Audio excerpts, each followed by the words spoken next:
করেছি মহান ঈশ্বরকে, যিনি আমাদেরকে সৃষ্টি করেছেন। সেই ঈশ্বরকে ধন্যবাদ করে যিনি মাতৃ যখন আমাদেরকে বুনেছেন আর এই পৃথিবীর আলো দেখিয়েছেন। সেই মাতৃ জঠর থেকে যখন এই পৃথিবীর আলো দেখিয়েছিলেন, তখন আমি ক্ষুধার তৃষ্ণায় কাঁদছিলাম। আর সেই ঈশ্বর আমার ক্ষুধা তৃষ্ণা মেটানোর জন্য কালো কোথাও ছুটে যেতে পারবে। সেই ঈশ্বর আমাকে মাতৃর দুগ্ধ যুগিয়ে দিয়েছিলেন। সেই ঈশ্বরের জন্য ধন্যবাদ। আজ প্রাণ খুলে সকলে ঈশ্বরকে ধন্যবাদ দেবো। আমরা গান জানি না, কিন্তু ঈশ্বর আমাদেরকে শিখিয়েছে, আমরা সেটা ঈশ্বরকে ঈশ্বর আরাধনায় খুশি হয়, সেই জন্য ঈশ্বরকে গাইছি। সবাই মিলে ধন্যবাদ দেবো।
আমরা কেউ গান শিখিনি। আমি ধন্যবাদ করি, প্রশংসা করি, তোমার গৌরব করি প্রভু। ধন্যবাদ করি প্রভু তোমার রাজ্য ধার্মিকতার কাজে আমাদেরকে ব্যবহার করার জন্য। কোনো দিক থেকেই যোগ্য আমরা নয়, কিন্তু আমরা অযোগ্য হলে মানুষ আমাদেরকে ত্যাগ করতে পারে, কিন্তু তুমি এমন প্রেমের ঈশ্বর, তুমি কখনো আমাদেরকে ত্যাগ করো না। তুমি বলছো না আমি তোমায় কখনো ত্যাগ করবো না, তোমাকে কোনো ছাড়বো। তাই ধন্যবাদ করি, ধন্যবাদ করি এই 3 দিনের এই প্রোগ্রামে এত সুন্দরভাবে আমাদেরকে সহযোগিতা করার জন্য। যেগুলো আমাদের জানা নেই তুমি জানিয়েছো প্রভু, এবং সুন্দরভাবে একসাথে সহভাগিতায় প্রেম আনন্দ সব কিছু তুমি দিয়েছো। তাই তোমায় ধন্যবাদ করি। যারা এই প্রেম আনন্দ পায়নি তারাও যেন তোমাকে আসতে পারে, আর এই প্রেম আনন্দর যে মিষ্টতা যেন তোমাকে পেয়ে তোমাতেই আনন্দ করতে পারে প্রভু। ধন্যবাদ করি প্রভু আজকে সেই কলকাতা থেকে তোমার গৌরব দেওয়ার জন্য সেই আরাধনা টিম এসেছে, সেই টিমকে তুমি আশীর্বাদ করো। সেই টিমে যারা বাদ্যযন্ত্র বাজাবে তাদের হাতে আশীর্বাদ করো, তারা যেন সুন্দরভাবে বাজাতে পারে। যে গাইবে তাদের কণ্ঠে আশীর্বাদ করো, যেন সুন্দরভাবে তোমার গৌরব দিতে পারে, তোমার আরাধনা করতে পারে। আর আমরাও যে শুনবো, এই শোনাতেও আমাদেরকে আশীর্বাদ করো, যেন হৃদয় দিয়ে শুনতে পারি। আমাদের মন বড়ই অস্থির প্রভু, তাই আমাদের সকলের অস্থির মনকে তুমি সুস্থির করে দাও, যেন হৃদয় দিয়ে এক চিত্তে এক ধ্যানে তোমার আরাধনা প্রশংসা শুনতে পারি, আর হৃদয় দিয়ে যেন তোমার গৌরব দিতে পারি। তুমি দয়া করো, করুণা করো, অনুগ্রহ করো।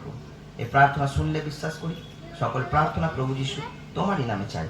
Amen, amen, amen.